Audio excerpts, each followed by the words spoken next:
Assalamualaikum warahmatullahi wabarakatuh.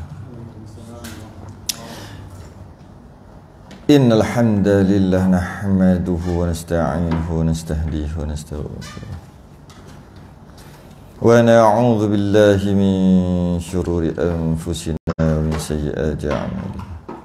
Man yahdihillahu fala mudilla lahu wa man yudlil fala hadiya lahu. Asyhadu an la ilaha illallah لا شريك له أشهد أن سيدنا محمدا عبده ورسوله اللهم صل وسلم وبارك على سيدنا محمد الفاتح لما أغلق والخاتم لما سبق ناصر الحق بالحق والهدي إلى صراطك المستقيم صلى الله عليه وعلى آله وأصحابه حق قدره ومقداره العظيم اللهم نور بالكتاب بصري وأطلق بلساني وشرح به صدري واستعمل به جسدي بحولك وقوتك فإنه لا حول ولا قوة إلا بك سبحانك لا علم لنا إلا ما علمتنا إنك أنت العليم الحكيم ولا حول ولا قوة إلا بالله العلي العظيم أما بعد.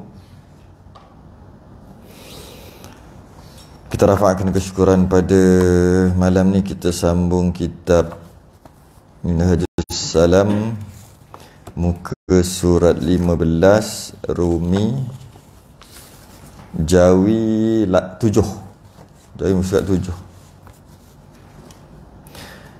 Kita bahas apa ni? Oh, kita dah masuk bab fiqh dah. Kita dah masuk satu perenggan. Ini perenggan yang kedua pula.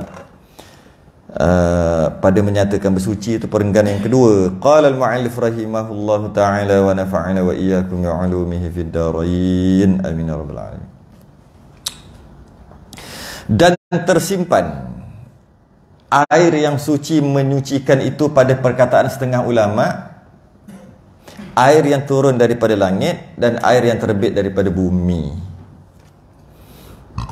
Kita bahas sebelum ni berkaitan dengan air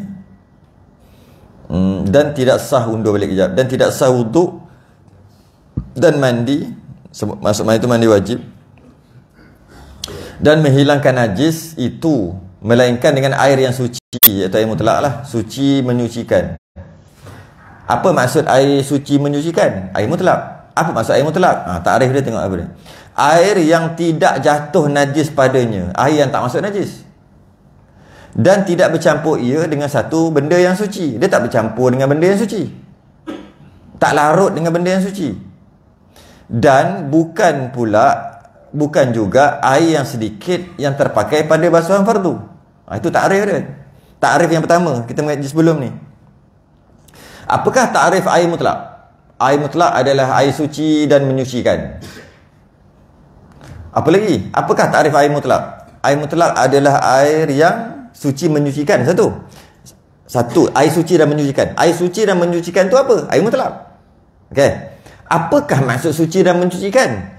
Air yang tak masuk najis, air yang tak bercampur benda lain, tapi benda lain tu suci, air yang bukan lebih basuhan wuduk yang fardu, yang wajib, ataupun basuhan mandi wajib yang pertama. Begitu juga basuhan basuh najis yang apabila dah tak ada najis, bau, warna dan rasa, lalukan air. Itu adalah takrif, tapi panjang takrif dia.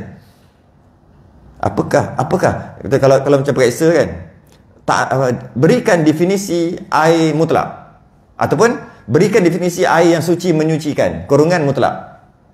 Berikan. Nak takrif tu. Kalau ikut yang perenggan pertama, takrif dia adalah air mutlak ataupun air suci yang menyucikan adalah apa dia takrif dia?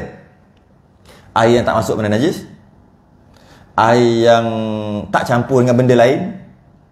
Benda lain tu suci lah. Kalau benda lain tu najis, dah masuk dalam kategori pertama. Ulang balik.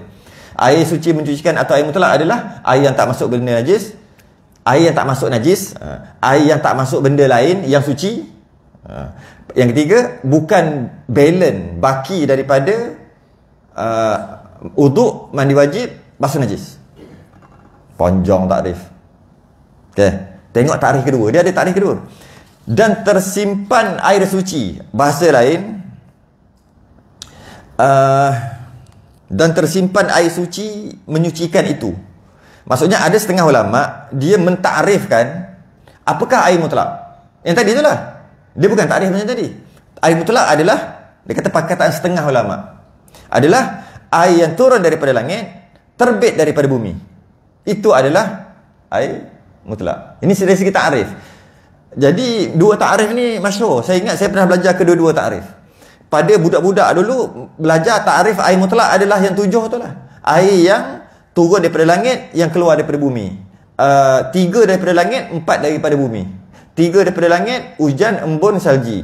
4 daripada bumi, laut, sungai, mata air, perigi. Sebenarnya mata air dengan perigi tu sama je kan. Tak apalah, dah dalam kitab tulis gitu, kita baca je lah. Jadi itu adalah takrif air mutlak. Tapi yang tepat atau yang muktamadnya bukan yang ini.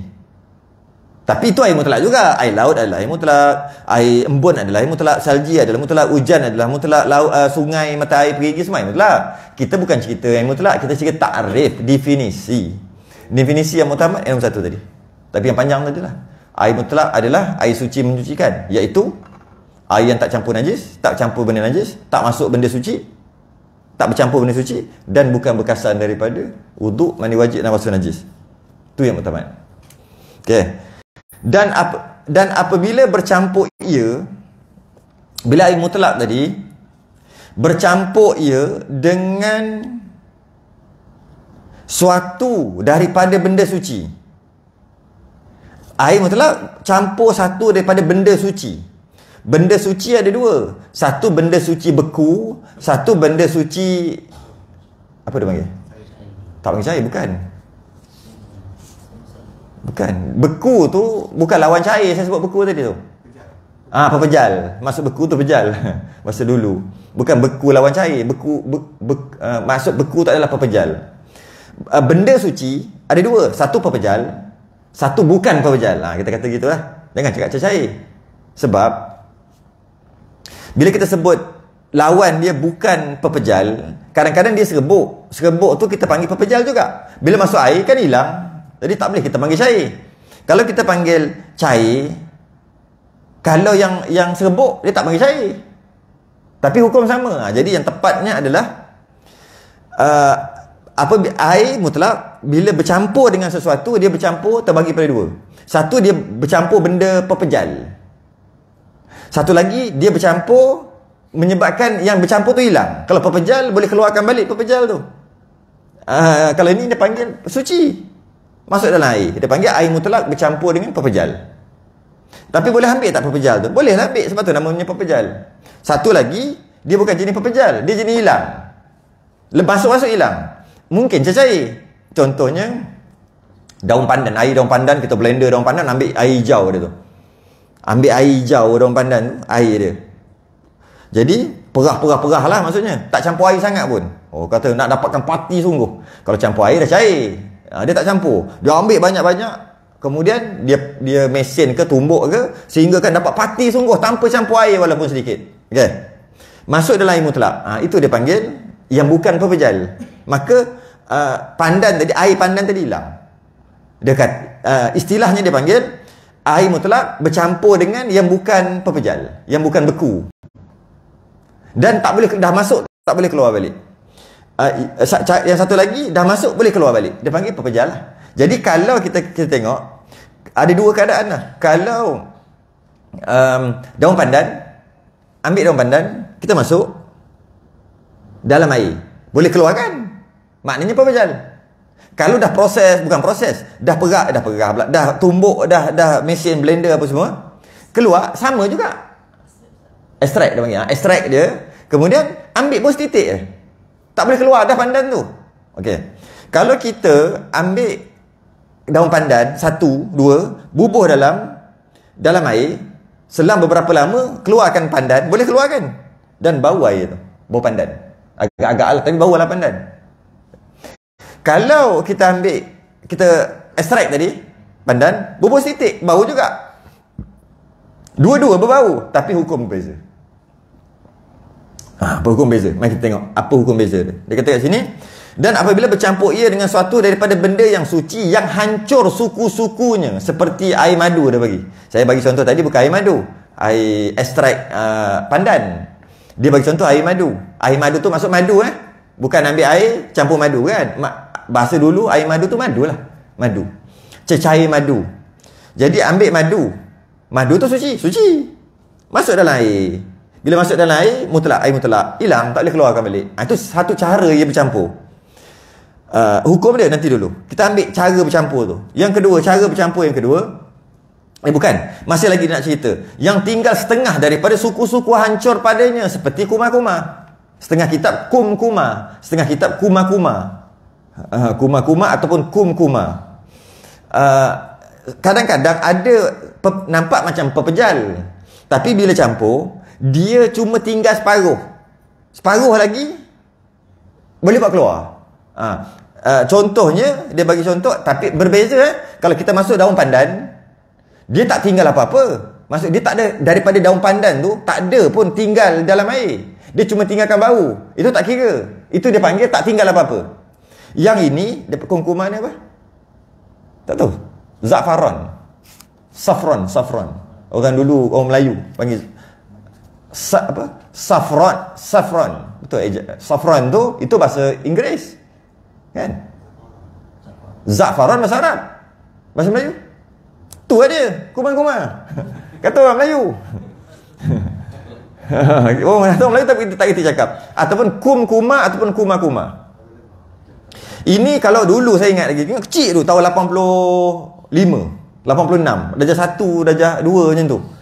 Bila mak suruh beli benda ni lah, kumkuma ni, pergi kedai India, kedai Aci, kumkuma satu dia bagi. Nak buat apa? Nak masak nasi biryani yang nak kasi warna kuning tu.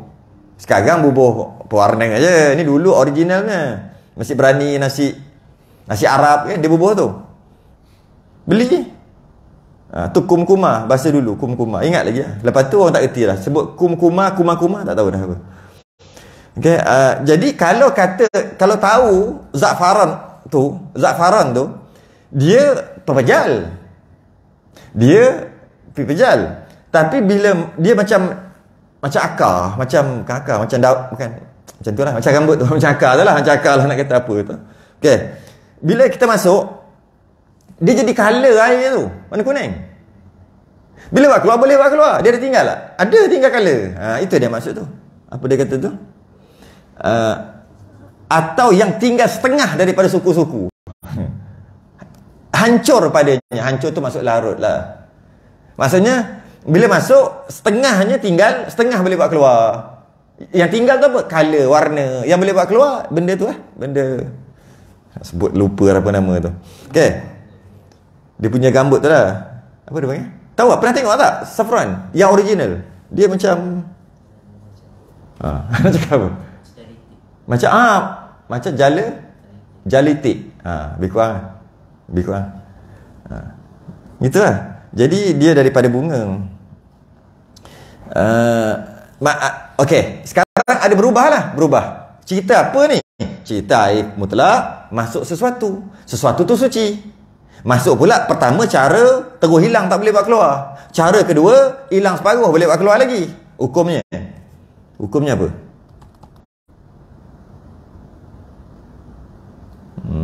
Okey, tu.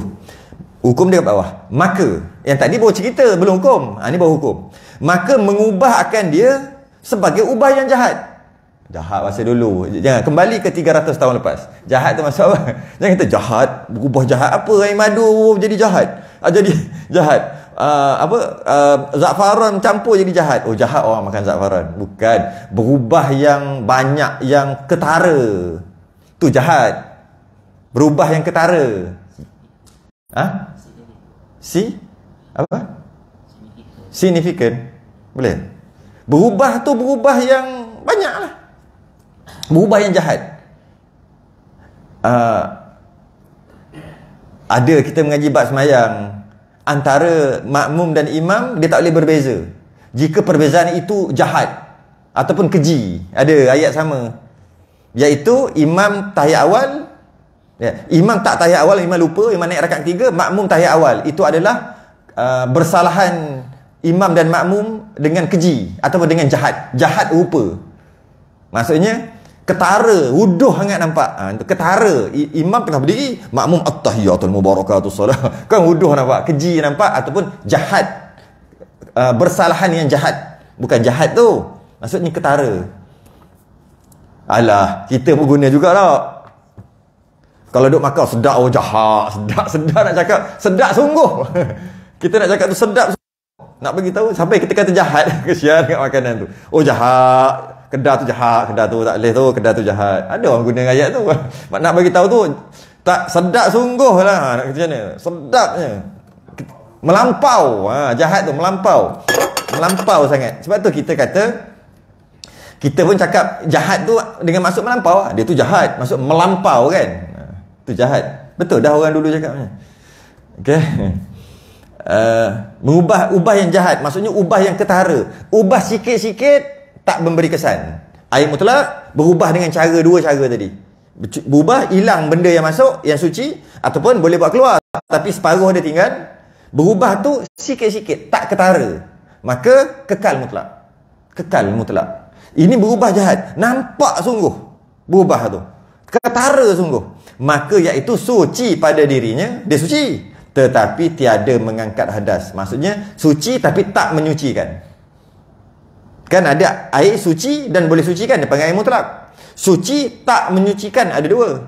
Suci tapi tak boleh suci, tak boleh menyucikan. Pertama dia panggil air mutaghayyir, yang kedua dia panggil air musta'mal. Air musta'mal suci, tapi tak boleh dengan air musta'mal tu nak ambil wuduk, nak mandi wajib.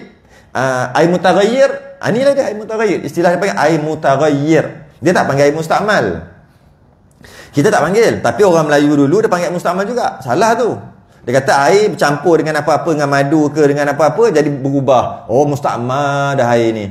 Maksud musta'mal dia suci, tapi tak boleh menyucikan. Betul maksud, tapi sebutan dia salah. Sepatutnya itu dia panggil air mutaghayyir. Air musta'mal, air yang air bekasan, ambil wuduk, mandi wajib dengan basuh najis saja. Yang tadi masa bila ambil wuduk? Kan kita bubuh madu, bubuh apa-apa, bubuh sirap, bubuh nila, bubuh kopi, bubuh teh. Jadi masa bila pula ambil wuduk? Yeah. Mandi wajib masa bila pula?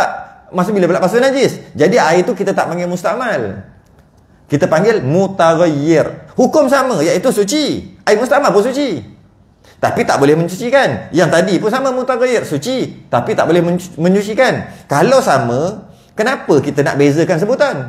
Tak kisahlah pakai air musta'mal pun tak boleh. Kenapa? Sebab ada sikit hukum berbeza. Bukan. Tak kira. Yang penting suci tapi tak menyucikan, sama. Sebab bukan tak boleh. Air musta'mal makruh makan, minum, makruh. Air mutaghayyir harus. Tu je beza. Air musta'mal ambil wuduk tadah, kan? Minum, hukumnya makruh. Buat masak, hukumnya makruh. Buat obat tu untuk minum lah. Itu special case lah. Buat obat najis siap-siap boleh togok. Kalau kena gaya. Kalau najis tu air kencing unta, gok kata nak buat obat pun boleh kira. Jadi buat obat tu special case, tak boleh masuk. Nak kira boleh tak? Masuk makan darah boleh? Makanlah darah Dracula, kan tak boleh. Tapi bila sakit kan masuk darah. Boleh je. Darah orang pula tu, orang kafir pula tu, kafir harbi pula tu, masuk darah kita. Sebab kita dah nak mati dah.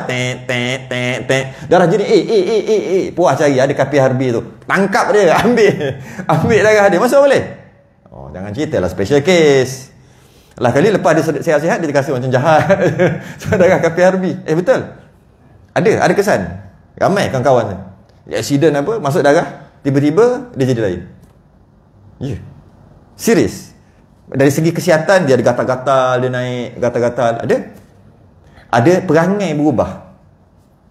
Jadi marah, cepat marah. Dulu dia tak, dia slow. Kita main sini, kok kepala, apa kau ni, apa ni. Sekarang ni pok kepala kita. Dia marah. Bila kenapa jadi itu, mak ayah dia risau, pergi tanya kat hospital, darah tu dia cek, darah askar. Silap banyak, dia masuk darah askar. Dia accident, memang silap banyak. Gitu lah. penyakit lah, penyakit. Tu tak kira darah orang kafir. Ada kesan, terasa macam sesuatu lah kot. Macam mana? Terasa macam was-was datang betul ke Islam ke apa ke, gitu lah. Dia ada kesan lah, senang cerita. Dia ada kesan. Ambil darah orang ada kesan. Sebab tu setengah orang dia tak nak masuk darah. Tak mau. Selagi aku sedar, jangan harap nak masuk darah kat aku. Kalau dah tak sedar, macam mana kan? Orang je buat. Doktor senyap-senyap je, masuk je. Selagi aku sedar, jangan harap. Mati-mati. Ada. Sebab dia memang ada kesan, kita boleh nampak. Tapi ada orang yang tak berapa baik, masuk darah jadi baik. Rupanya darah Pak Imam. Bagus pula. Tahulah. Tapi itu sikitlah cerita pasal tu. Allah. Okey. Sambung lagi. Okey. Maka mengubah dia akan ubah yang jahat, ubah tu ubah yang ketara, maka iaitu suci pada dirinya tetapi tidak mengangkat hadas, tak boleh ambil wuduk, tak boleh mandi wajib, tidak pula menyucikan najis. Kalau ada najis tak boleh menyucikan jikalau banyak sekalipun. Tapi kalau sikit maka dia dia masih lagi mutlak. Saya biasa bagi contoh, bila cuci tangki air besar yang dekat rumah kita, yang kat luar tu, 2 hari tak ada air kerana dia orang nak cuci. Kadang-kadang banyak karat ke apa kan, nak cuci. Kadang 2-3 hari tak ada air sebab nak cuci. Lepas tu dia buka, okey dah ada balik. Dia akan letak, apa dia panggil? Klorin. Tawas, macam-macam jenama ada lah. Letak. Kadang-kadang mula-mula tu dia kuat bau kadang-kadang warna pun jadi keruh. Mula-mula kita pun buka, biar je dia ambil air kan. Standard lah, biasa buat tu kan.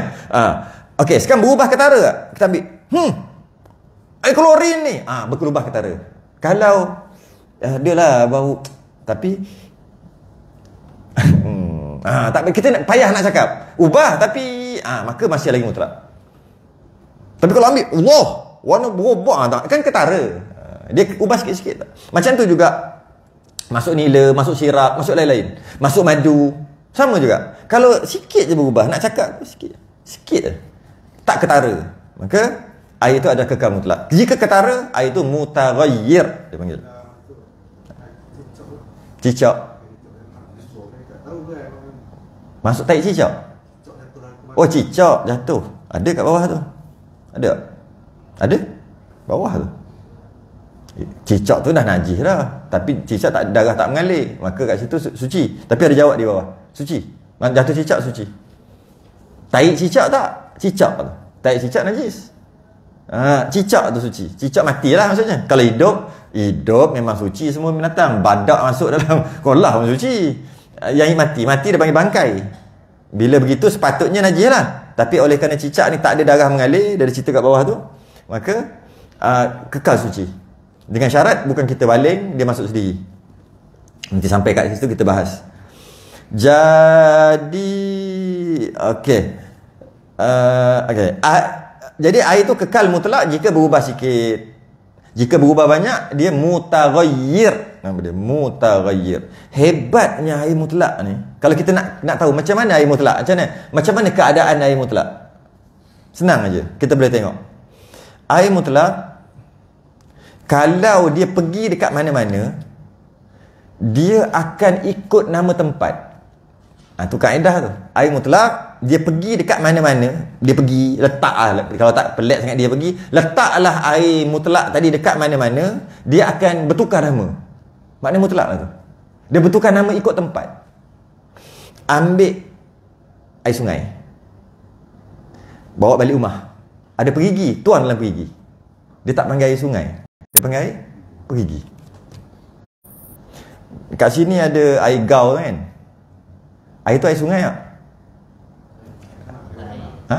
Mata air. Okey, air mata air. Air mata air. Bila buah dalam botol, kita tak panggil air mata air dah. Kita panggil air botol lah. Dia ikut tempat. Mana tempat dia ada. Ambil air gaul tadi, tuang dekat laut. Kita tak panggil air laut. Kita tak panggil air gaul, kita panggil air laut lah.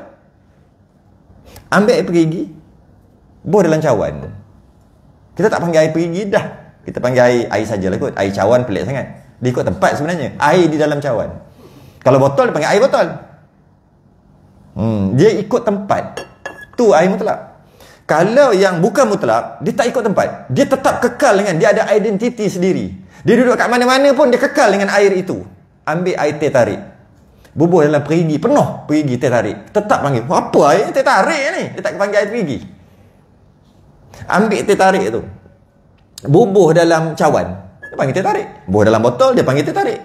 Masuk kok pipe, panggil teh tarik juga. Kan sekarang ni, zaman sekarang boleh buka pipe, keluar air. Dia panggil air pipe. Masuklah kat mana-mana pun tetap dipanggil air teh tarik. Air sirap, letaklah kat mana-mana pun tetap nama air sirap. Ambil air sirap banyak-banyak, buang air laut tu, buat contoh lah. Air laut tu kering kan, kemudian buat air sirap, bubuh dalam laut, tetap dipanggil air sirap, dia tak panggil air laut. Walaupun banyak macam mana sekalipun. Itu specialnya air mutlak. Kat mana-mana, ambil air hujan. Air hujan, nama air hujan, ambil bubuh dalam kolam, namanya air kolam. Kenapa tak panggil air hujan? Sebab dia ikut tempat. Dia macam munafik sikit, boleh kata. Air mutlak ni macam munafik. Iyalah, kejap berubah. Bukan.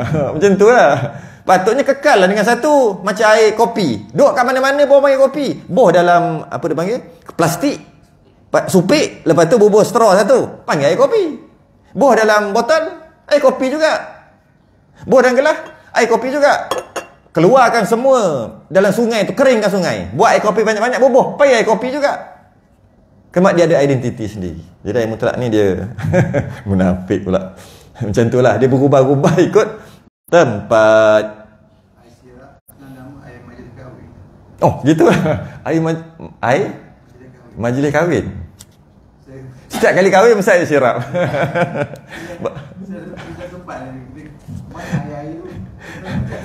Tapi betul juga, banyak lagi air lain kan.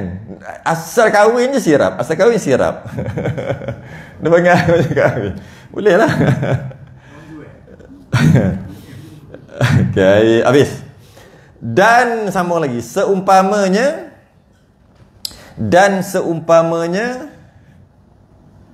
air yang telah, seumpamanya maksud air itu suci tapi tak menyucikan. Yang tadi itulah, kita ulang balik.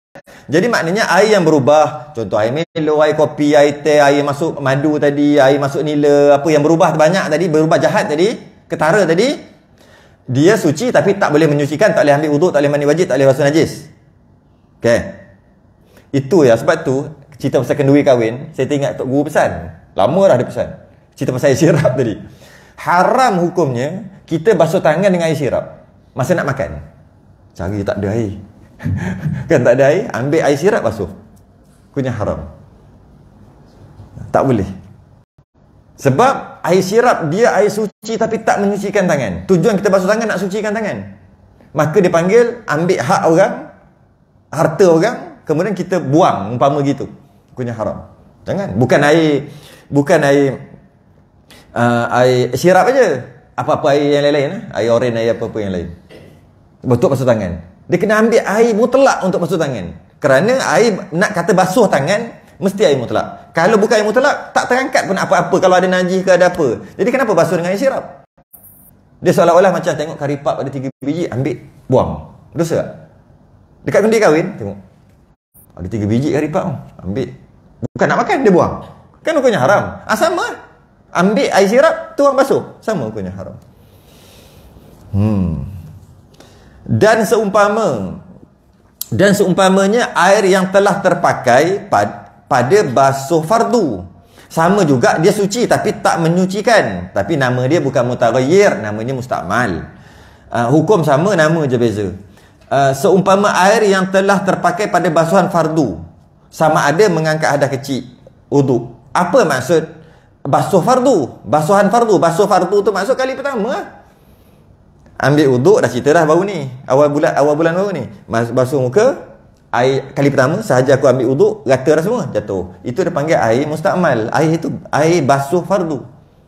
Bawah tu kalau tadah lah.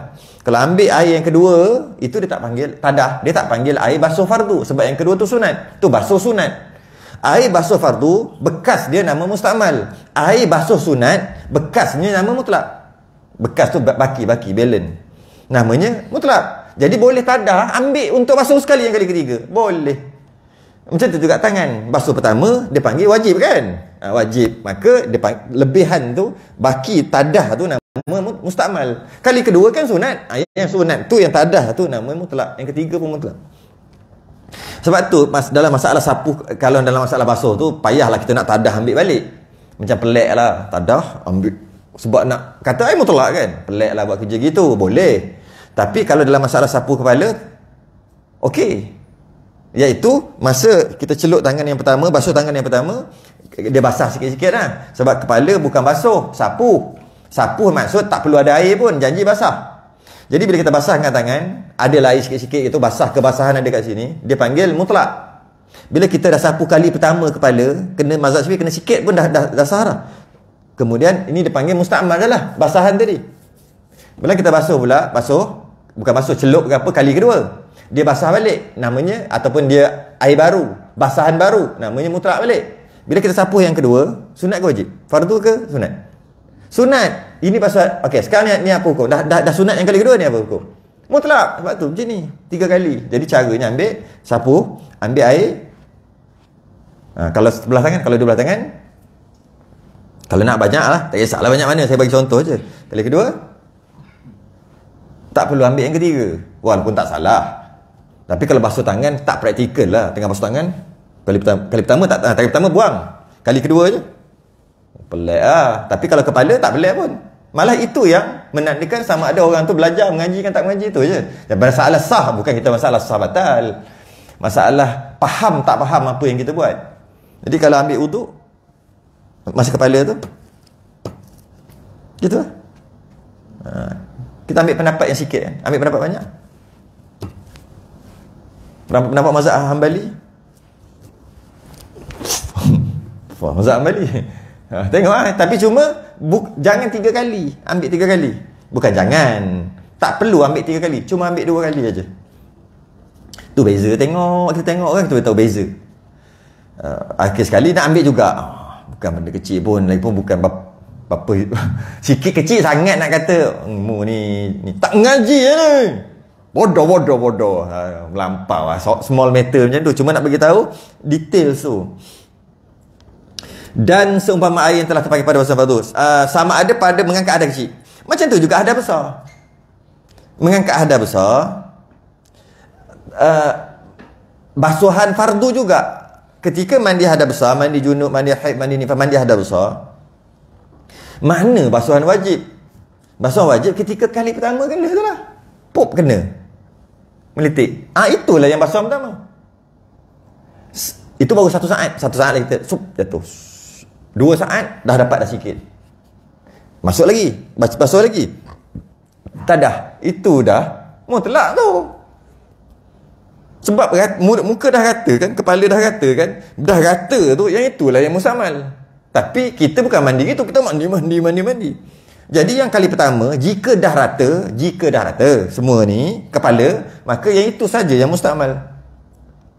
Jika kali kedua kita ambil ketiga ke, yang bila dah rata tu, lepas dah rata, itu semua mutlak. Ambil mutlak, tadah mutlak, ambil balik, tadah mutlak. Jadi basuhan dalam masalah mandi wajib, kita buat contoh mudah-mudah. Kalau kita duduk atas besen, duduk dalam besen pakai shower, saya rasa mungkin dalam 1 minit yang pertama aje. Itu je yang mandi sebenar. Itu yang lepas pada tu bukan mandi wajib, dia panggil mandi sunat ataupun mandi saja-saja. Duduk dalam toilet 15 minit untuk mandi. 14 minit tu bukan mandi wajib. 1 minit yang pertama dengan syarat rata tadilah. Kalau terjun sungai berapa saat aja? 1 saat lah kita kata. Kalau itu tu keluar terus pula tu, cukup lah. Dengan syarat kata kalau pakai air satu laut tapi tak kata, tak sah juga. Kita kata contohnya dia terjun sungai, bukan terjun berenang, tak, terjun tu pluk melompat 1 saat je duduk dalam air, sah jika kata semua sah. Jadi bila air kena badan, sebenarnya basuhan yang wajib kena celah-celah semualah dalam masalah mandi wajib. Mungkin kalau betul-betul kita buat 1 minit aja.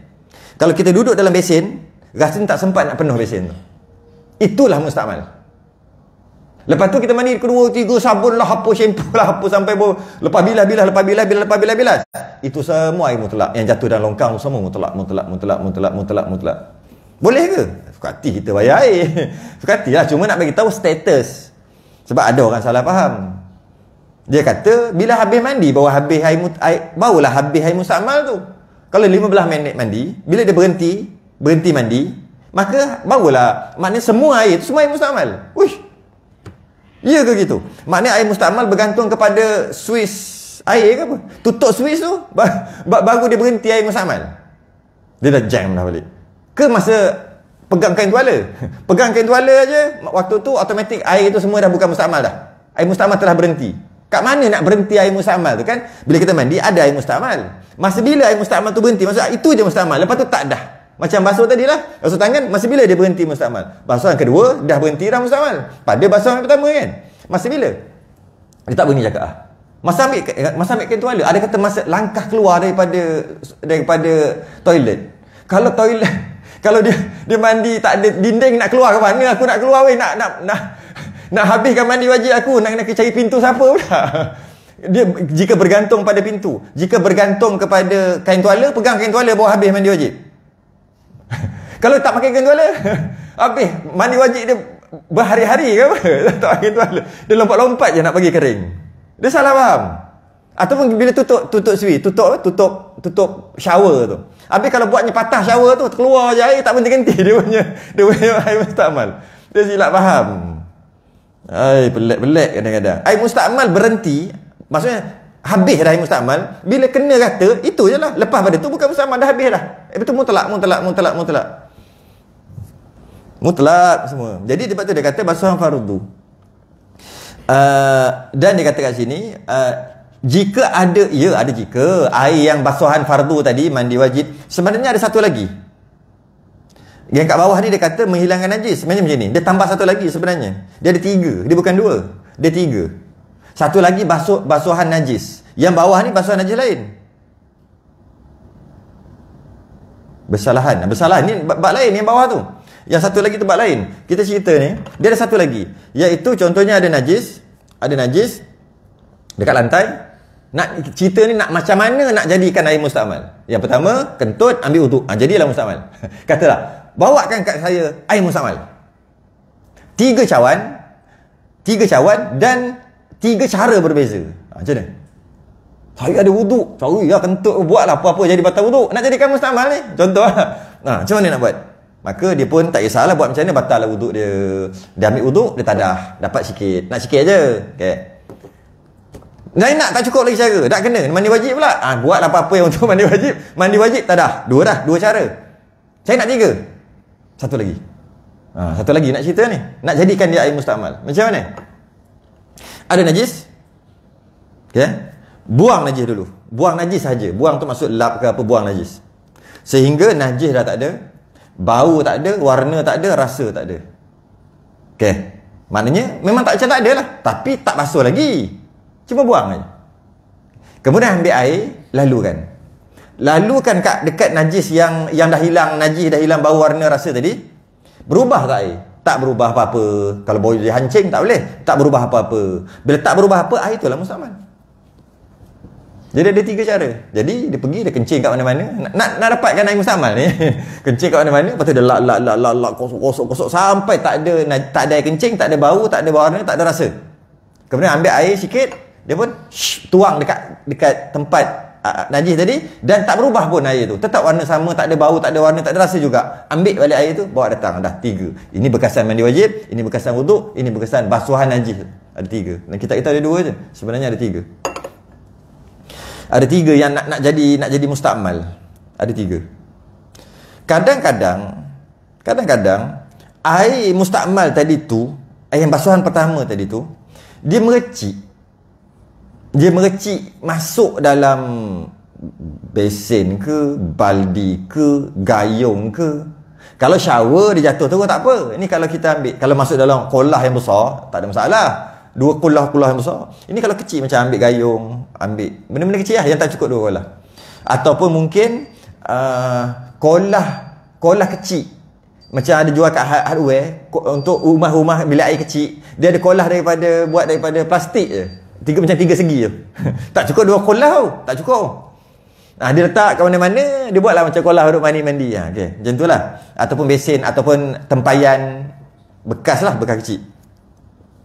Tak ada masalah. Dia bubuh air mutlak lah. Tak ada masalah. Kemudian dia ambil wudu. Yang basuhan pertama ni, basuhan kedua, ketiga, nak masuk balik pun masuk lah. Sebab dia suci, dia mutlak kan. Basuhan pertama, dia mercik. Mercik dalam gayung, mercik dalam besen, mercik dalam tempayan, mercik. Adakah air itu, sebab yang mercik tu air mustakmal, adakah air itu dia jadi mustakmal semua? Kalau gayung, kita ambil gayung lah, senang. Gayung kan, ambil gayung, masuk. Mercik 2-3 titik. Biasa mercik 2-3 titik. Takkan mercik 1 gelas. Itu bukan mercik.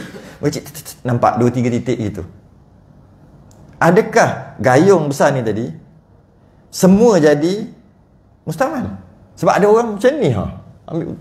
Kenapa ni takut mercik? Okey, adakah jadi mustakmal? Dia ada dua pendapat kat sini. Dua-dua ada dua pendapat. Yang pertama, kita kena takdirkan, kita kena anggarkan air yang kita nampak berapa titik. Kita katalah 2 titik. 2 titik masuk. Kita nampak yang masuk tu. Yang tak nampak biar, tak peduli. Yang nampak saja. Masuk ke dalam baldi, masuk ke dalam gayung, masuk ke dalam tempayan. Air apa ni? Air basuhan pertama, air fardu tadi, mandi wajib ke apa, basuh najis ke apa tadi. 2 titik masuk. Jadi kita nak tahu air tu, air mustakmal tadi mempengaruhi tak keseluruhan air dalam gayung. Kita kena anggarkan. Pertama kita anggarkan air delima. Air delima. Adakah kalau 2 titik tu air delima? Ni bukan suruh buat, anggar dalam kepala je. 2 titik tu air delima. Jadi kita kena tahu lah air delima macam mana. Air delima original bukan air delima yang beli. Kita dah campur dah perwarna ekstrak apa ni, air delima biasa. Ambil delima, perah sebiji. Cuba tengok. Cuba rasa macam mana. Ni air delima original. Jangan bawa gula. Okey. Dah ada dalam kepala dah. 2 titik tadi masuk dalam basic, masuk dalam gayung. 2 titik air delima. Terasa kalau kita minum, terasa tak delima? Nampak dah gerak. Kena gerak agak-agak. 2 titik air delima original bukan air delima yang beli, 2 original masuk 2 titik ke dalam gayung tu lah. Agak-agak berubah rasa. Tak. Maka kat situ 1, maksudnya mutlak. Maksudnya dah 1 apa?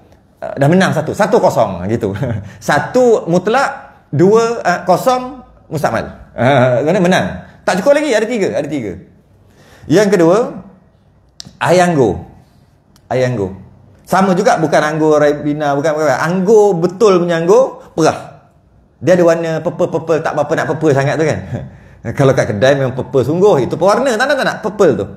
Agak-agak kalau masuk 2 titik tu air anggur yang original tu. Jadi tak warna ketara, tak jahat, tak warna bertukar satu gayung tu kepada warna air anggur. Tak. 2-0. Belum menang. 2 menang mutlak, 0 mustakmal. 3. Dalam kitab Arab dia bagi contoh benda lain. Ada satu jenis getah. Getah tu, kita tak erti getah tu, kita tukar kemian. Betul tak? Betul. Kemian. Air kemian tu, bukan kemian, air kemian. Air. Macam mana air kemian? Dia memang ada bau air kemian. Air tu biasa memang berbau lah. Masuk dalam air satu, masuk kadar yang sama lah 2 titik. Dalam air tadi, adakah bau kemian yang jahat? Jahat tadi, ketara? Tak. Kalau bau pun sangat sikit. Sebab kemian tu agak kuat kan? Sangat sikit. Biasanya tak ada bau pun. Sebab 2 titik je pun dalam satu gayung. Dalam satu baldi, dalam satu. Maka itu mutlak. 3-0. Ting, menang. Semua main kat sini. Itu yang pertama. Yang kedua lagi senang. Mutlak. Yang pertama, dia suruh anggarkan. Jika berubah, ini kalaulah masuk air delima ni, dalam ni habis rasa delima dah dengan banyak kadar yang masuk dalam tempayan tadi tu. Okey, maka dia adalah mustakmal. Salah satu sifat dia cukup. Bukan 3-3, salah satu je. Ini kalau air kemian ni, kalau katalah yang masuk balik dalam tempayan, dalam baldi ni air kemian, satu ni. Bawa satu baldi.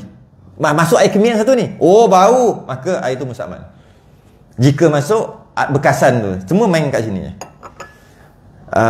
Jika tak bau ataupun bau ataupun mungkin berubah tapi tak jahat tadi, agak-agak je, maka kekal mutlak. Apa ni? Air mustakmal. Jadi tak perlu kita nak tarik jauh-jauh. Kadang-kadang sampai begitu ambil air lari kat tepi pintu. Ni rumah orang dulu, rumah kampung. Kan besar kan. Dia ambil air tu, dia ambil teruang air, dia lari ke pintu. Masuk kat situ. Pergi balik ke sana, ambil pergi sini sebab takut mengecik. Sebab air dia punya kolah tu tak cukup 2 kolah. Tak payahlah macam tu. Ambil macam biasa. Mengecik. Pendapat yang pertama, takdirkan. Tak jadi biasanya, kebanyakannya akan mutlak juga. Pendapat kedua, tak payah takdir, mutlak. Mutlak Mutlak terus aja. Mutlak senang aja. Itu pendapat kedua. Jadi dua-dua lah senang. Kita pula menyusahkan diri. Bersalahan. Ini najis pula. Bersalahan air yang terpakai pada menghilangkan najis. Ini maksud air terpakai pada menghilangkan najis. Yang saya cerita yang najis nombor 3 tadi tu, nombor 1 air wuduk, air mandi wajib, air najis, itu bukan menghilangkan najis. Najis dah tak ada. Najis dah tak ada. Tak ada najis, tak ada bau, tak ada warna, tak ada rasa. Lalukan air, itu mustakmal. Yang ini najis ada. Dia hilangkan najis itu. Maksud najis tu ada, cuai air. Air itu namanya, maka iaitu najis semata-mata. Ataupun air mutanajis. Tu beza dia. Tu beza. Nak buat soalan boleh buat soalan ni. Beza di antara air najis air yang bekasan yang jadi mustakmal tadi dengan air bekas dia tetap juga jadi mutanajis. Iaitu dia menghilangkan najis tu dengan air. Ada najis dia pergi jigo air. Maka air yang ada kena najis semua jadi mutanajis. Lepas tu dia kata iaitu najis mata-mata. Hukumnya jika kurang 2 kolah, itu sebab lain. Kalau lebih 2 kolah, tak apa. Ini jika kurang 2 kolah. Jadi kita dapat faham, air yang terkena najis saja, dan air itu tak sampai 2 kolah, dan air itu tak berubah warna, bau, tak ada beza pun, tetap juga mutanajis. Jadi air najis kena air. Air banyak mana? Tak cukup 2 kolah. Bila tak cukup 2 kolah, mutanajis. Tak berubah pun mutanajis. Kalau 2 kolah, dia kata kurang 2 kolah. Kalau 2 kolah, tengok. Kalau 2 kolah, kita jawab terus lah. Kalau 2 kolah, masuk najis, suci. Dengan syarat, tak berubah bau, warna dan rasa. Walaupun najis tu terkapung. Tai terkapung dalam air lebih 2 kolah. Tetap air itu mutlak. Walaupun najis tu ada, dengan syarat tidak berubah bau, warna dan rasa. Itu dia sebut. Dan demikian juga hukumnya, najis hukumnya jika ada ia banyak sekalipun. Walaupun air itu banyak, kita katalah 1 laut air itu, padahal berubah dengan dia oleh rasanya, dengan dia tu dia najis, berubah dengan najis oleh rasanya, warnanya dan baunya. Nya tu semuanya najis. Jadi air laut berubah bau babi. Sebab babi mati ramai-ramai. Ramai pula. Banyak-banyak babi mati. Entah macam mana mati, pakat-pakat bunuh diri. Duh mati. Akhir sekali bau bangkai babi tadi 1 laut. Bau. 1 laut. Berubah tak mana-mana satu bau, warna, rasa? Ya, bau berubah. 1 laut adalah mutanajis. Ataupun berubah warna, darah, ada kesan darah dekat sungai, maka semua mutanajis. Ataupun bau, rasa, kalau kita rasa kat lidah, rasa najis macam mana, maka walaupun banyak mana, semua mutanajis. Nampak dia punya tu. Jika air tu sikit, kurang 2 kolah, kena najis saja, berubah ke tak berubah ke, mutanajis. Kalau air tu banyak, kena najis, tengok dulu. Jika berubah, mutanajis. Jika tak berubah, mutlak. Sebab air itu banyak. Maka jika tiada berubah dengan dia maka jika sekejap, bab najis tadi, berubah najis tadi tu, dia tak sama macam air mutaghayyir. Air mutaghayyir, air yang bercampur benda suci, jika berubah sikit, kekal mutlak. Sebut dah tadi. Air mutanajis, walaupun banyak macam mana sekalipun, berubah sikit aja, mutanajis lah. Itu beza dia. Apakah perbezaan di antara air mutaghayyir, air yang berubah dengan benda suci, dan air mutanajis, air yang berubah dengan najis? Apakah perbezaan? Bagi beberapa perbezaan. Antara perbezaannya adalah air mutaghayyir, air yang berubah dengan benda suci, jika berubah sikit kekal mutlak. Berubah banyak baru mutaghayyir. Air yang berubah dengan najis, berubah sikit je dah mutanajis dah. Sikit je dah mutanajis. Maka jika tiada berubah dengan dia pada segala sifat yang tiga tersebut, jika tak berubah, tiga sifat bau, warna, rasa tadi tak berubah, padahal ia banyak, dia banyak, bila sebut banyak mazhab Syafi'i 2 qullah ke atas, seperti ia cukup 2 qullah atau lebih, maka iaitu suci menyucikan hukumnya. Walaupun tak buang najis itu, walaupun mughallazah, tambah lagi, walaupun mughallazah sekalipun. Taik babi, siapa nak tengok taik babi? Taik anjing lah. Taik babi payah tak usah tengok taik anjing. Beku lah, maksud beku tu maksud pepejal lah. Ada dalam kolah masjid, terapung. Kolah masjid tu lebih 2 qullah. Berubah tak air? Bau, warna, rasa tak berubah. Taik ada kat situ. Taik anjing ni tolak, dia mengalir, dia pergi ke sana hujung, ambil wuduk kat sini, sah. Hukumnya geli nombor 2. Hukumnya boleh. Tolak je, tolak. Yang sana pula nak ambil, dia tolak pula ke kita tolak pula ke dia. Boleh. Jangan syarat, dengan syarat jangan berubah bau, warna, rasa. Kan? Maknanya kuatnya air 2 qullah. Dan demikian juga jika hilang oleh ubahnya dengan sendirinya. Maksudnya asalnya air itu berubah. Air itu berubah dengan najis. Biasanya bukan yang terapung lah, yang sebati lah. Tadi terapung, ini yang sebati lah. Masuk najis, air kencing lah. Air kencing tak boleh buat keluar lah. Masuk air kencing dalam, boleh contoh telaga, boleh contoh kolah, bagilah mana-mana. Lebih 2 qullah, lebih 2 qullah. Kurang 2 qullah, mutanajis dah, tak boleh buat apa lah. Masuk air kencing, berubah bau hancing. Dia kata kat sini, demikian juga jika hilang oleh ubahnya dengan sendiri. Kita biar je lah kat situ, selang sebulan tak bau dah air kencing, walaupun mughallazah sekalipun, tak bau dah air kencing, maknanya suci. Ubah dengan sendiri suci. Kalau contoh dulu-dulu lah, air telaga kadang-kadang dia punya, apa dia panggil tu, kegek dia panggil apa, bahasa lain lah, apa, gelum, apa benda yang bulat tu, yang tu kegek tu, kadang-kadang dia rendah je dulu. Sekarang orang takut buat rendah, jatuh kan. Dulu kan rendah je, tak, kadang-kadang jekal gitu aja, rendah je. Mungkin bazir ikut dia rasa naik sampai kata kan, rendah. Marilah kambing, kadang-kadang lembu berak, kadang-kadang berak kat tepi, kadang-kadang dia boleh jatuh berak dalam tu. Bila kita ambil, Allah bau tai, kita pun biar. Selang seminggu kita tengok, ambil air, karah, ambil air, elok. Elok tu maksud tak ada bau, tak ada warna, tak ada rasa. Mana pergi tai tu? Mendap kan? Ada kat bawah. Air tu lebih 2 qullah. Kena tengok dulu. Air tu lebih 2 qullah. Oh, lebih banyak air ni dalam perigi ni. Maka suci. Kita pun ambil, kan kita nak jatuhkan apa dia panggil tu? Timba jatuh dish. Lama dia naik. Allah jadi balik. Okey, yang dah ambil 3 timba tadi suci. Yang kali keempat, Allah naiklah kita. Patut slow-slow lah turun tu. Ini dah ambil air tu jatuh. Jadi lama dia naik balik, najis balik. Yang 3 tu suci. Dengan syarat tak berubah bau, warna, rasa, dan air dalam perigi tu lebih 2 qullah. Memang kita geli, tapi itulah hukumnya.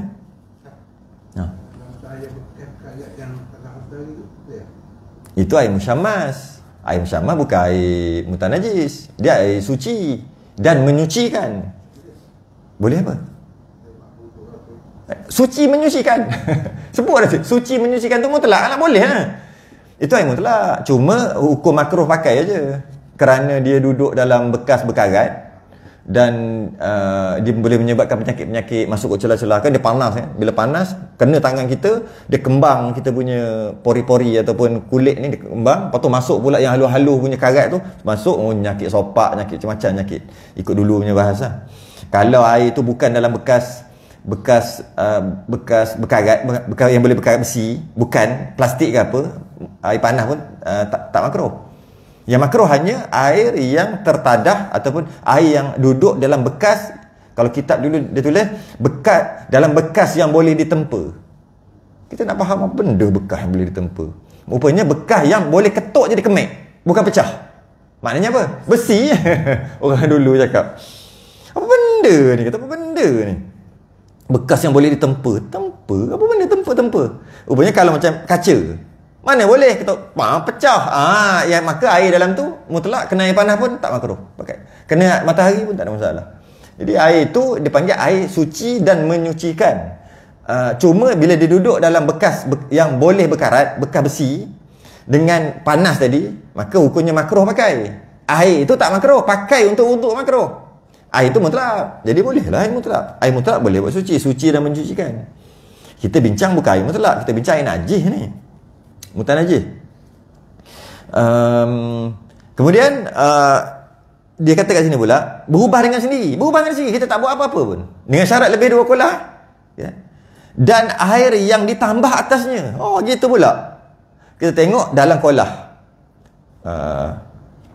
Kolah tu kecil. Tak cukup 2 kolah. Kolah tu saya sebut kolah maknanya ukuran. Kolah maknanya kolah Melayu. Jangan faham tak? Sebab sama-sama. Tak cukup 2 kolah air tu. Dan masuk najis.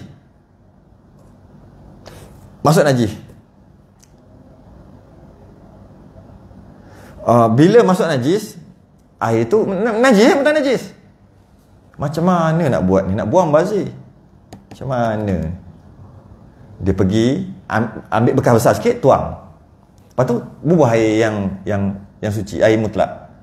Lebih 2 kolah, cukup je 2 kolah, dia ambil balik. Mutlak. Itu dia kata. Dengan air yang ditambah atasnya. Boleh tambah. Air ni, air mustakmal. Bukan air mustakmal. Air mustakmal lagi dah boleh. Air mutanajis ni. Air mutanajis. Cara dia buat macam mana? Dia tambah. Jadi air telaga tu, kalau masuk banyak najis, ada najis, tapi air tu kurang 2 kolah, tak boleh pakai. Macam mana nak settlekan? Ambil air sungai. Saya ingat kat kampung dulu pernah buat. Dia pergi ambil air sungai, ambil bubuh penuh. Banyak-banyak air. Bila banyak, automatik jadi mutlak. Boleh tambah. Atau dengan air yang diambil daripadanya. Air tu tak tahulah macam mana nak jadi. Macam mana nak ambil air dia jadi mutlak. Air tu berubah. Air tu lebih 2 kolah. Tapi berubah, maka mutan najis. Dia perkara ambil separuh, masih lagi 2 kolah, masih lagi lebih 2 kolah sebab air tadi tu banyak. Dengan kurang air tu menyebabkan air tu hilang bau, warna dan rasa. Dia kata gitu. Kalau boleh, kalau ada, maka suci lah. Biasanya tambah baru dia jadi ni. Tak ni kata ambil. Ambil lah. Kalau ada cara gitu. Yang diambil daripadanya, jika ada tinggal daripadanya, jika dengan syarat lah. Bila dah ambil tu ada 2 kolah. Itu syarat asal. Tak sampai 2 kolah tak boleh. Maka iaitu suci, menyucikan juga hukumnya. Suci, menyucikan. Gitu lah. Kalau kita nak logik akal, ada beberapa apa panggil? Ada beberapa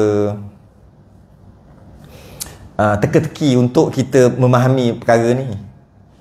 Ada 10 baldi air, 10 tempayan air. Dalam tu semua air tu air mutanajis. Air yang masuk tak cicak. Air yang masuk najis apa-apalah. 10 tempayan tadi, bukan 10, dia kena lebih, 15 tempayan. Kita masuk ke dalam satu kolah, satu kawasan, masuk. Dan kita buanglah tahi tu dulu. Yang mana boleh buang dulu, masuk. Kemudian kita tengok, berubah tak bau, warna atau rasa. Tapi dah 2 kolah dah ni. Asalnya bukan 2 kolah, satu tempayan, satu baldi. 15 baldi, kita tuang dan satu tempat. Berubah tak bau, warna dan rasa setelah buang najis tu? Tak berubah. Ambil balik, semua jadi mutlak balik. Dia macam apa? Helah. Macam Benda ada berapa? 15 tempayan kita. 15 baldi kita penuh najis. Ada bukan semua najis, semua kena najis, semua kena tak cicak. Dalam tu ada tak cicak. Ada yang dah berubah bau warna rasa. Ada yang tak berubah, tapi tetap mentah najis sebab tak cukup 2 kolah. Macam mana nak buat? Buang dulu najis mana yang ada, cari kolah besar, tuang banyak-banyak. Semua. Tengok berubah, tak berubah, ambil balik, semua jadi mutlak balik. Dia macam bukan main tipu, macam helah dia panggil. Boleh? Boleh. Tambah tengok tak cukup 2 kolah. Allah, ingatkan 15 tong tadi tu cukup, tak cukup. Maka muntah najis lah. Macam mana nak cukup? Ambil lagi air pipe, tuang. Dah cukup? Belum? Dah cukup? Belum? Dah cukup? Okey dah. Ambil balik. Semua. Yang 15 tadi jadi 18. 18. Semua jadi mutlak. Dengan syarat tak berubah bau warna dan rasa. Apa lagi? Okey, habis. Yang terakhir.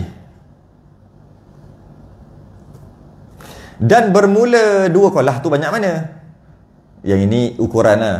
Kadar 500 kati. Allah, macam daging ni. Macam daging ni. 500 kati. Dengan kati pula Baghdad. Kati Baghdad biasa pergi Baghdad. Bukan biasa pergi Baghdad lah. Macam mana kati Baghdad? Baghdad pun zaman dulu. Tak tahulah. 500 kati. Kolam.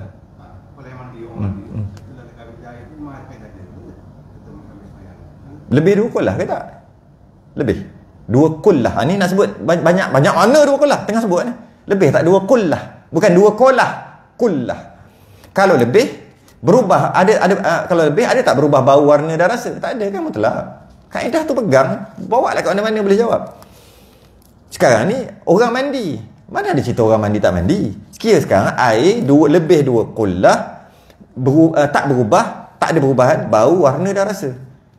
Ada tak? Bau air. Bau air. Memang bau air. Rasa air. Warna air. Banyak lebih 2 kolah. Suci. Habis orang buat mandi. Tak kira lah. Orang kapir mandi. Kapir harbi mandi. Harbi saja ini. Tak kisah. Ada tak berubah bauan? Babi masuk kan sebut tadi. Bukan tarik babi. Dia tak puas hati lagi. Tak apa. Bangkai babi. Bergenang. Mati. Dia tengok kolah nak mandi. Orang mandi. Dia nak mandi. Dia tak sedar dia tu babi. Dia pun terjun. Mati. Blok-blok mati. Lepas tu terapung. Kembang lah. Berubah tak bau, warna dan rasa? Air tu lebih 2 kolah lah. Kolam lebih tak? Biasa lebih tak kolam. Tapi kolam budak-budak tu macam tak lebih. Tak tahulah kira lah. Sebab tu saya nak bagi tahu berapa banyak ni. Kalau babi tu ada tu. Ambil wuduk. Air lebih 2 kolah. Ambil wuduk. Tolak je babi tu. Jangan kasi kena. Nanti kena saya kata. Tolak gitu. Syuh. Bila dia pergi ke sana, ambil wuduk kat sini. Sebab tu saya bagi contoh yang melampau. Supaya tak ada soalan kalau kolah tadi. Contoh babi. Tiba-tiba cerita kolah. Kalau babi pun boleh, kolah. Tapi tanya juga. Tu saya suka bagi contoh yang melampau. Supaya tak ada soalan yang bawah pada tu. Sebab nanti dah akan ada soalan. Habis kalau kolah masjid, habis kalau kolah mandi air kolah, kalau bathtub, macam-macam soalan. Ada kalau macam tu orang mandi gitu gini mercik air kencing, babi terus aku bagi. Maknanya jangan tanya dah kalau kurang daripada babi. Apa lebih lagi daripada seekor babi yang mughalladhah. Jadi boleh, dia tak kira. Boleh, janji cukup syarat tadi. Tengok, habis 2 kolah banyak mana? Dia kata kat sini 500 kati.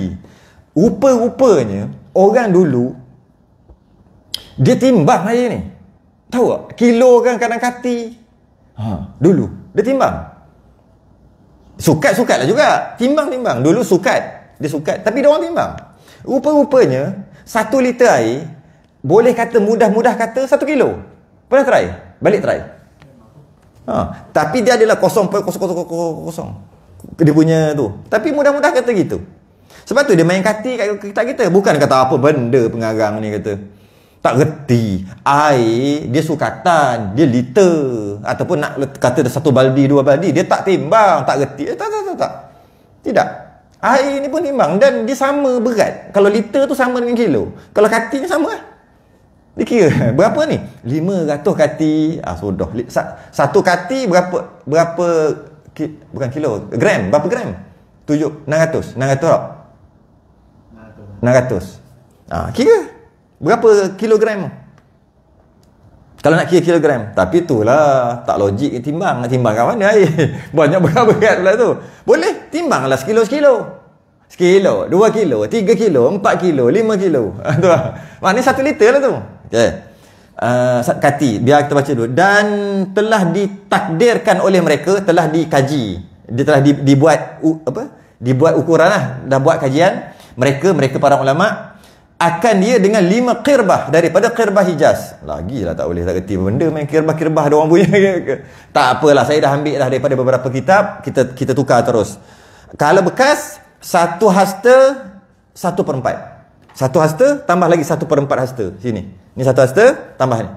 Ni apa ni? Nak buat kolah dia. Ni 1 hasta kat sini, 1 hasta tambah 1/4 hasta lagi. Sini. Besar ni. Apa dia panggil? Lebar tu pun sama 1/4 1 hasta 1/4 lagi. 1/4 hasta. Pakai tangan ni je. Dalam pun sama. Dalam 1 hasta tambah lagi 1/4 hasta. Itulah dia 2 kolah. Dah tolong kira lah. Main dalam kitab-kitab ada yang kata 1 hasta 4 jari. 1 hasta tambah 4 jari. Begini pun sama, begini pun dalam pun sama, semua sama. Ataupun kalau dulu punya kira 13 tin minyak tanah. Jadi masalah minyak tanah dulu besar, sekarang kecil kan. Kau makin mahal sekarang. Jadi masalah juga kat situ. Sini minyak tanah dulu. Jadi masalah jugalah sebab saya tengok minyak tanah kecilnya. Dulu kan yang gitu.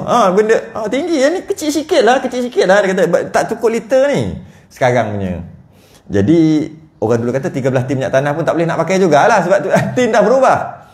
Dari segi inci lah, inci senang. Kita 23 inci lebar, panjang, dalam 23 inci. Mudah-mudah 2 kaki terus lah, 24. Mudah-mudah lah, tapi tepatnya 23 inci sini, gini, dalam sama. Ataupun 60 cm. 60 cm, dalam pun 60 cm. Atau kalau bulat dia punya diameter 19 inci. Kalau bulat. Sebab bulat payah nak kira. Tadi petak. Bulat, diameter dia 19 inci. Dalam dia 46 inci. Taklah banyak. Taklah besar sangat. Kalau liter, 230 liter. Ataupun 52 gallon. Tu saya dah cari siap-siap dah. Cari fikmah haji. Macam-macam kita dah cari. Tengok fatwa mufti-mufti. Adalah khilaf sikit. Beberapa. Sikit-sikit lah. Habis. Dan jika jatuh minyak sapi atau air yang sedikit umpamanya oleh najis. Alamak, ni apa benda pula ni? Ini bab lain, ni bab sama juga. Dan jika jatuh minyak sapi atau air yang sedikit umpamanya oleh najis yang tiada. Yang ni yang jawab soalan tadi. Siapa soal tadi? Kena baca juga. Saya ingat nak wallahu alam dah. Dia kata masuk cicak tadi kan? Tu. Dan jika jatuh minyak sapi atau air yang sedikit seumpama oleh najis yang tiada kelihatan pada penglihatan yang mu'tadil, atau jatuh ke dalam yang demikian itu oleh bangkai yang tiada baginya darah mengalir. Tu lah cicak. Seperti kala dan cicak, dan padahal tiada mengubahkan dia, maka iaitu tiada menajiskan dia. Binatang yang tak ada darah mengalir ni macam kalajengking, lipan, dia tak ada darah mengalir. Yang macam ada darah mengalir ni macam tikus, okay? Serangga lah kita panggil, serangga kecil-kecil tu. Dan termasuklah cicak, kalajengking semua. Ular, darah mengalir. Bila dia bangkai, bukan hidup tak apa, bangkai jatuh dalam air yang sikit, air yang sedikit.